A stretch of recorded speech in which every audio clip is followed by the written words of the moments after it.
I know I said I was going to take the day off, and I promise after this video, I'm going to. But new scientific evidence has been put out in the form of a report called Hidden Tribes that confirms get woke, go broke. Yes, we have scientific standing now, knowing why companies that get woke go broke. The Atlantic covered it. Tim Pool covered it. And now I'll cover it because I feel uniquely connected to the get woke, go broke, and the struggle it feels like we always have when trying to have conversations online. Now, if you spend a lot of your time on social media, you might think, wow, everybody's a left-wing nut or a right-wing nut. Well, according to this new data, that's actually not the case.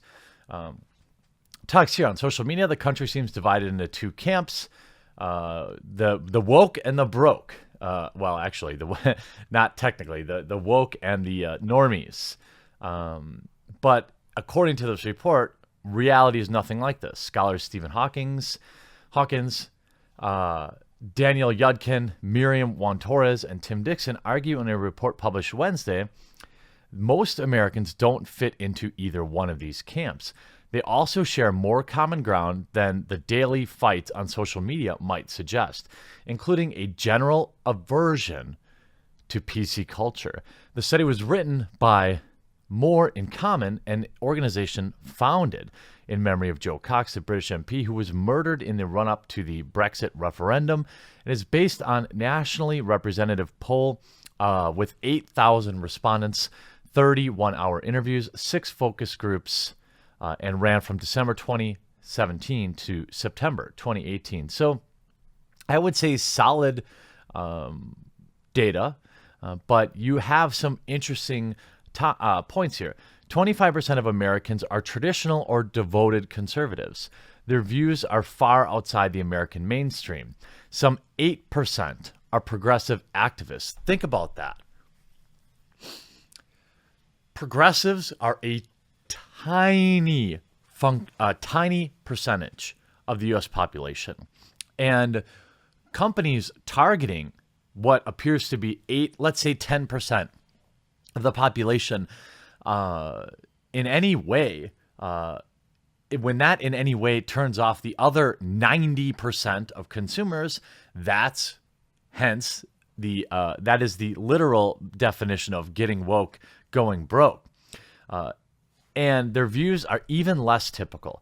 By contrast, 2/3 of Americans who don't belong to either extreme constitute a, quote, exhausted majority. Their members share a sense of fatigue with our polarized national conversation. Talk about it, right? I mean, that's most of us.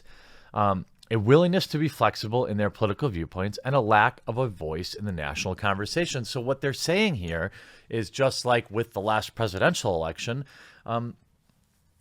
Twitter and Facebook are but a tiny drop in the bucket of what Americans' opinions really are. In fact, it's probably by and large the dumbest on both sides, the least reasonable.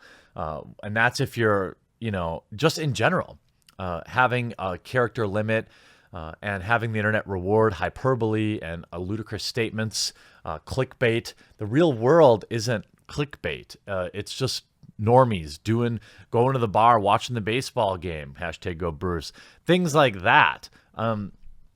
Most members of the exhausted majority, and then some, dislike political correctness. Among the general population, a full 80% believe that political correctness is a problem in our country. Even young people are uncomfortable with it, including 74% of people ages 24 to 29 and 79% under the age of 24. So youth does not correlate to one's interest in being woke, getting broke. And it's interesting, some of the other numbers I pulled from the actual report, which I'll pull up now. So even progressives, 30% of that 8% agree that political correctness is an issue.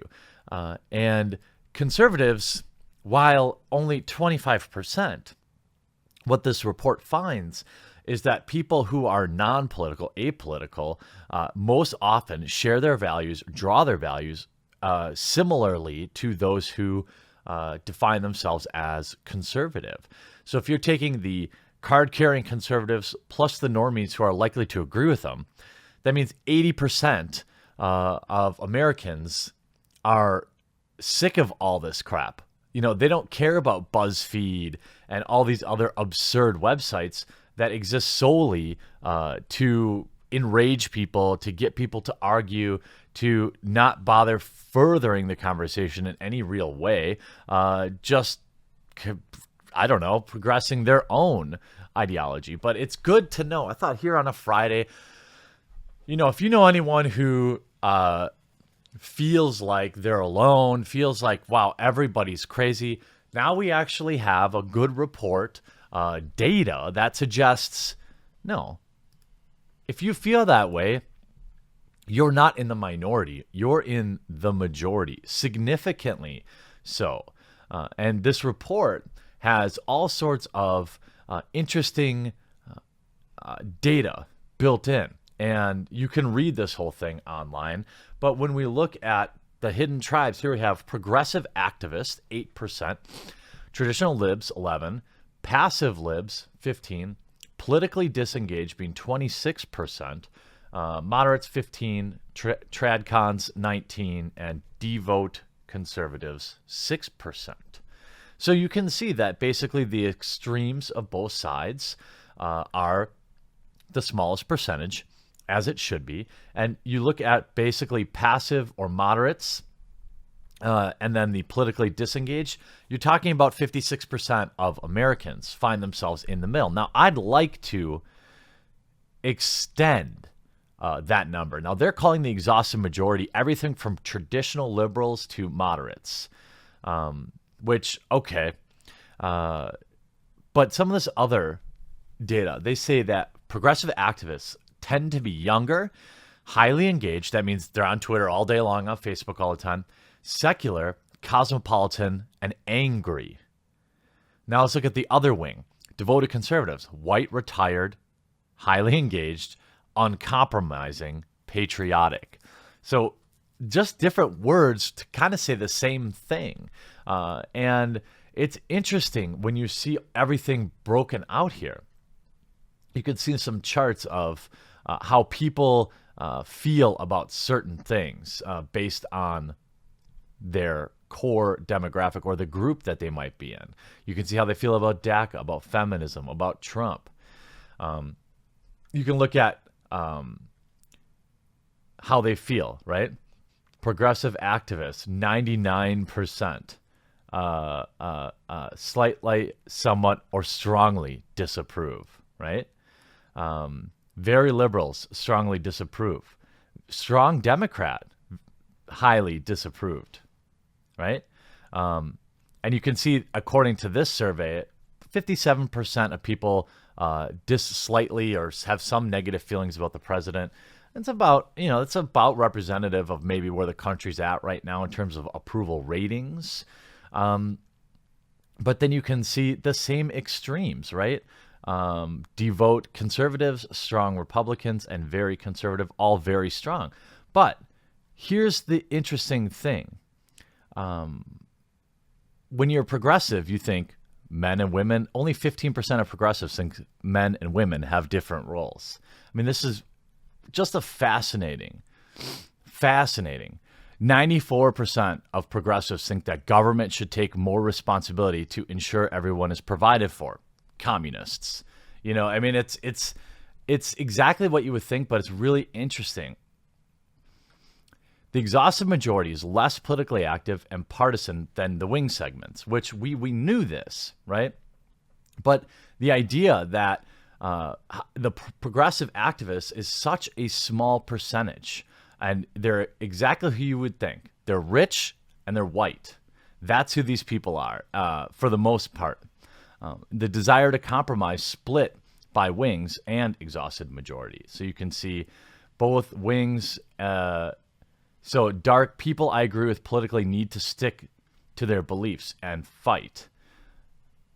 The people I agree with politically need to be willing to listen to others and compromise. So you can see the exhaustive majority overwhelmingly prefers compromise. But of course, the wings are about 50-50.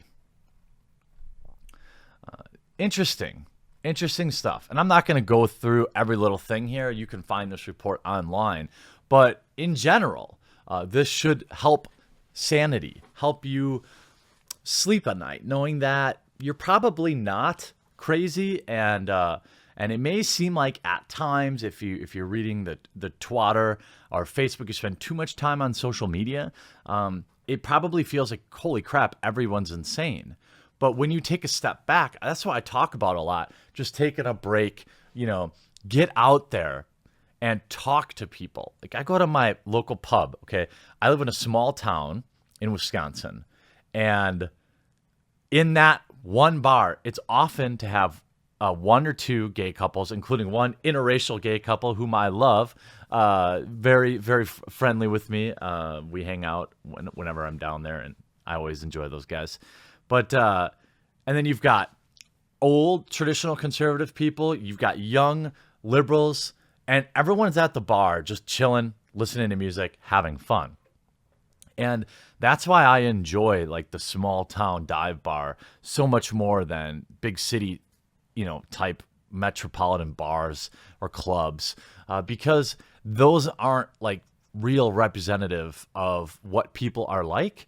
And it's good to get out there and like get grounded, talk to some old timer about how, the town has changed over the last 50 years, or talk to some kid about, try to get some young kid to teach you what the hell Common Core math is. It's good for the soul. And what's great for the soul is now Get Woke, Go Broke has scientific evidence behind it. I hope you enjoyed this video. We'll talk to you again real soon.